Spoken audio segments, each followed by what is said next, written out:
বক্তৃতা হইল।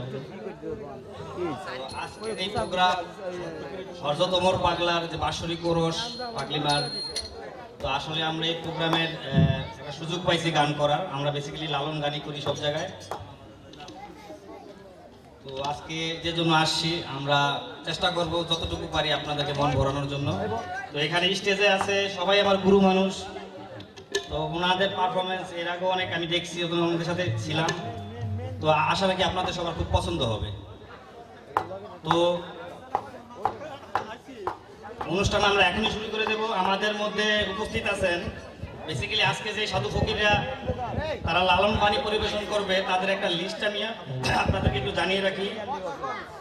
Hello hello, এখানে আছেন নিজামুদ্দিন লালনী, আনু ফকির, সুভাষ সাই, আনোয়ার সাই, তসির সাই, শরীফ সাই, রাজীব সাই, ফ্রিদা রায়েস অ্যান্ড লবনা। তো আমাদের লালন বাণী পরিবেশনের যে প্রচলিত ধারা, সে অনুযায়ী আমাদের এখানে সবচেয়ে প্রবীণ যে সাধু গুরু আমাদের নিজামুদ্দিন লালনী, উনি প্রথমে একটি প্রার্থনা গান দিয়ে, তাকে বলে দৈন্য গান দিয়ে এই প্রোগ্রাম আজকে শুরু করবে। নিজামুদ্দিন লালনী।